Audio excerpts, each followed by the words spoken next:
Yeah, I think you saw it all game. That quarterback, the +1 run game to a single high defense. It's tough. So we had to make some adjustments. With our front, with our back end. Even how us linebackers were fitting things. They did a good job. Like we knew all week. They got a job and they do it well. And they did it all game. Like it just continuous drives. 3 yards. 3 yards, 3 yards, 8 yards. So it's tough to stop that as a defense. There's some things that we got to fix. As players, we got more play violent. Play physical, and people all be on the same page and be in the right gaps. Keyshawn, why do you think you guys have struggled against QB draws this year? QB draws, just QB run in total. Yeah, I mean it's a tough run game. I mean you have to have your free safety or one of your extra fitters to come down, fit the hole. Like I said, they're good at doing their job, and they run a stout offensive line. Do well getting up to the second level. So they're collecting people. It's tough to stop.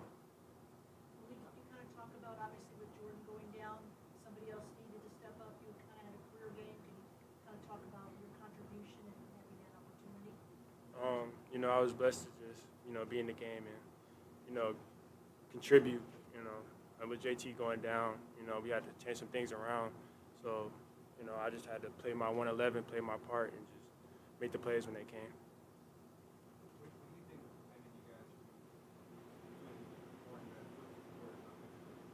Say it one more time.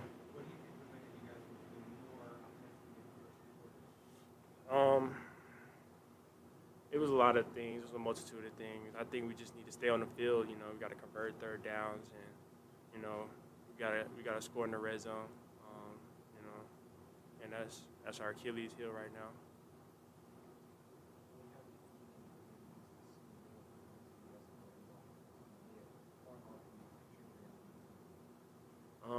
Well, I think I definitely earned some trust within my teammates. It feels good to make plays for the team. When you don't make plays, you just want to do good for the guys. This is a team sport, and I want to contribute any way I can. A couple more. Keyshawn, what can you say about the physicality of Houston up front? I mean they're solid. I said they did a good job, collecting blocks. I still think I know we're the more physical team. At times that wasn't on what we were putting on film. They're getting up to us, driving blocks. But like I said, they're just a good football team. They're underlooked or overlooked. And a good solid football team that's going to win a lot of games. One more for you guys. For opposing guys, it's your first time to take that in the stadium. What's that kind of been? Sucks. Yeah, any loss sucks. I mean, especially at home. Like, we don't sell these crowds out to lose. Like we don't want that as players. On to next week. That's all I can say. Thank you, guys. Good coaching here. Good job. Good job. Everybody, as they shift their focus to this seat. Want me to move? Would that be easier? Is everyone okay with him in that seat? Sorry. Okay, stay right there, Coach. Sounds good. We will use the mic for your help me pass this around. Start. So. Go, Blake. Blake Neiman, Fox 10 News. Kenny, this being the first home loss since your first season, I guess. How do you kind of process that? Yeah, it sucks. I mean, it was a good run. I mean, 10 games in a row here, great environments. We've really built a great environment here. And unfortunately, we couldn't get it done tonight. We didn't play good enough in the first half, first three quarters, really, of the football game. And, it's unfortunate, but great crowd, great environments. It was a good run. Hopefully we can start another run here, the next home game. Chris Cartman, son of a source, kind of a two-parter. Kenny, what were the main factors in the inability to move the ball offensively in the first half, and how impactful were some of those officiating decisions in that? Yeah, I mean, first drive was productive, getting to good range. Sam went out, Jeff went in, did a nice job, and got in range to get points, didn't get it done. And next drive, they got us on a big TFL. They're a big twist team, so I think the TFLs early were getting us behind the chains. And then they were doing a nice job, obviously, on third down. With third and longs, you're not going to be productive. So the first down twist games up front were getting us behind the chains. Then the third drive, obviously we had a turnover when we were moving the ball and got near the 40. So combination of, not capitalizing and getting points when you move the ball down there, then turning the ball over near the 50. And then one of the other drives, a couple other ones, we had some TFLs in the run game with their twist game. So we couldn't stay in a good enough rhythm. And then we weren't obviously, efficient when we actually were moving the ball. We didn't get points, which is the goal of the game.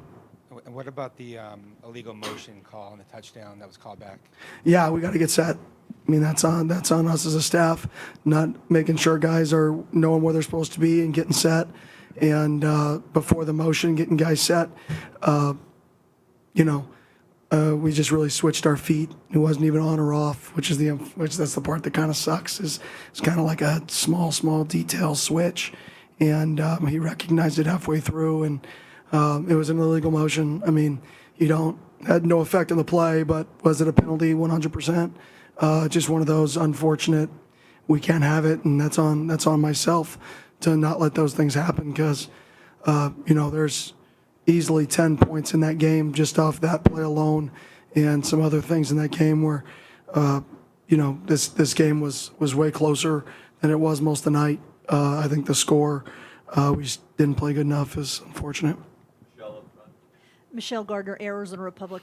Kenny, can you talk about what happened with Sam the first time he left the game, and then when he wasn't in the game for the last two drives, when we know he's the guy that always delivers with the game on the line, so the decision to go with Jeff instead of Sam late? Yeah, well, Sam got retweaked there at the end. So he got tweaked at the beginning. We sent him in there, got some imaging. He wanted to go right back in, and I said, no, you're going to get imaging before you go back in. I don't care how you feel. And then he came back, and then at the end he tweaked himself again, so we held him out. And Jeff did a really nice job moving the ball down the field, moved all the way down the field, scored a touchdown, 2-minute drill. And then there at the end, bang, bang play, great play by them to knock the ball out. So it was ankle? I'm not going to comment on what it was. Kenny, Jake Garcia, 12 News. What's your frustration level at right now with how the special teams group is playing? Yeah, we got to play better. I mean, all across the board, we got to play better. We got to play better as a football team, though. We didn't play good enough as a football team tonight. That was one of the phases that didn't play good enough. But all the phases have to play better. They ran the ball, too efficiently with their quarterback. 21 carries, most of those direct runs. For 124 yards. Running backs, 24 carries for 70-something, so that's pretty good defense. 3 yards carry, but the quarterback, direct +1, you got to give it to that kid. You got to give it to Connor, man. That dude was a warrior for them tonight to take the snap and run quarterback direct run 20 times, 18 times. You got to give him a lot of credit because he did a nice job. They did a good job up front, and that's a good football team. This league is filled with good football teams. That's a good football team. And when you don't play good enough and you face a good football team and there's no takeaway, they get a takeaway and you don't get a takeaway, there's a lot of, you're not going to win many of those games versus good teams.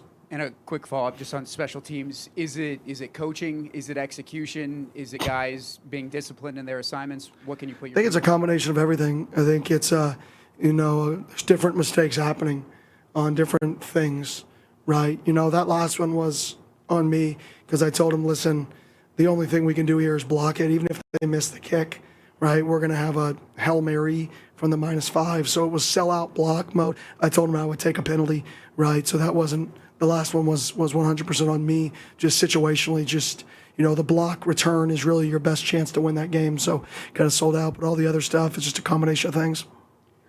Jeremy Schnell, Arizona Sports. Coach, along the same lines with special teams, are you going to consider making changes to personnel on that side of the ball? Yeah, I mean, we're moving people around, but in season there's only so much you can do from that standpoint. So we've been moving people around. Wiggles got in there a little bit today, and he did a nice job when he got his opportunity. He did a nice job in the Peach Bowl too. So we just got to flush it and try to move forward and be better in those areas. Jordan Ham, Sports 360 AZ. Kenny, just to clarify on Sam, did he re-aggravate the injury he had earlier in the year? Or is this something? Two different things. So, two different things throughout the game. And, I don't want to comment on the second. The first one was just kind of, a scare, hopefully, based off what we saw.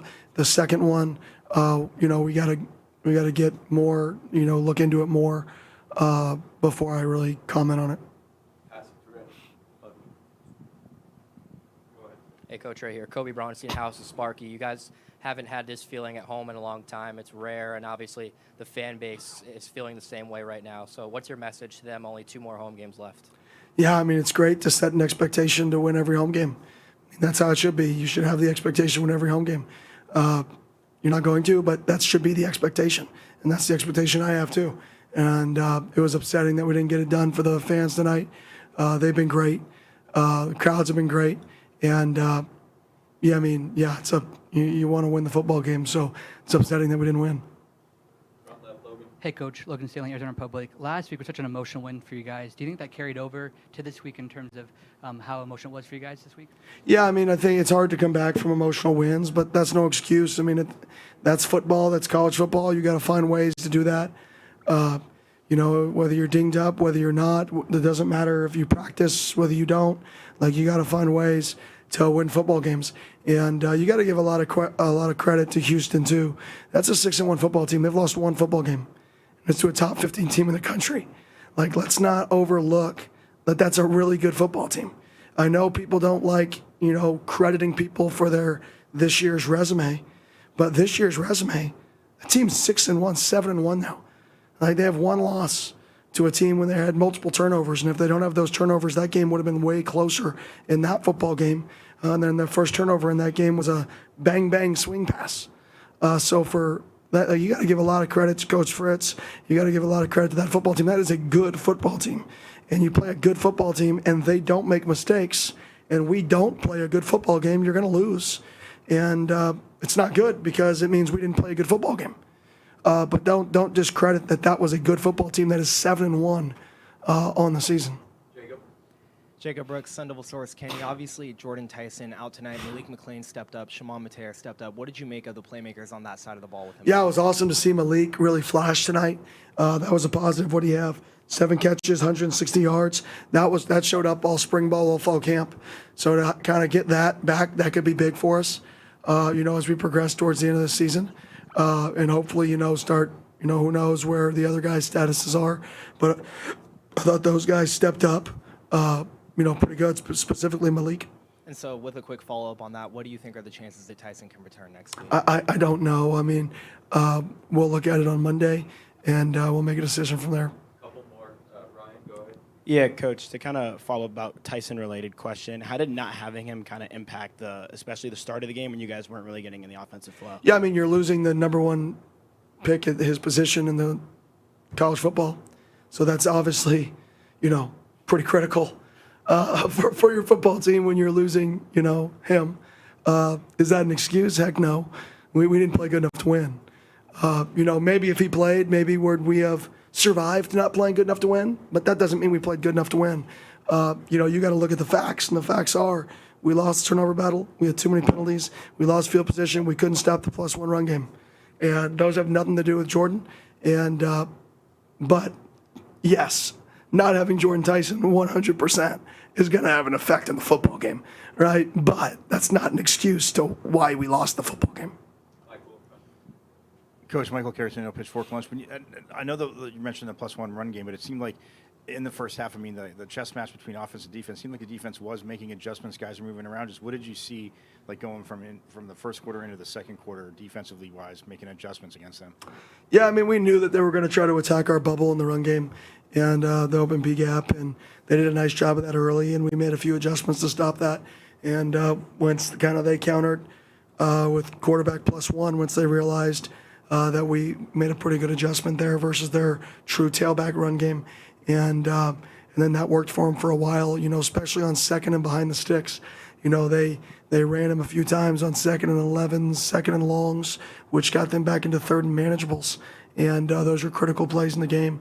But all in all, we just, when you don't win certain things in the football game, when you don't win 3rd downs, you don't win turnovers, you don't win red zone scoring, when you're not efficient, on special teams, you're not going to win a lot of games. Finish up with Blake. Kenny, in this day and age of college football with the parity and everything, 2 losses in conference doesn't always define someone's season to putting an end to it. So with a month left, how do you kind of keep the hope, keep the vibes high? Yeah, I mean, we have the same record in conference that we had last year at this exact time. So, like, it's funny. Last year's like, there is no hope, right? This year there like is hope. Just funny how you can get lost in, in this whole thing. Like I told the guys, I was pretty mad in the locker room. But at the end, it's like, listen, we're at the same spot we were last year. We just got to go get better. Everybody's got to look themselves in the mirror, right? Coaches, players, everybody. And we got to go improve. And that's all you can do. So, it's frustrating. You hate losing. You hate losing at home. It was a really good run of winning at home. And now we got to start another run the next time we come home. But before that, we got to go play a really good Iowa State team, who I believe we have the same, both, we were in the championship last year together. I think we both have the same records now. We have one more conference win than them, but another good team, another road team, and we got to go take care of business for the bye. Thank you, Coach. Thank you. Appreciate it.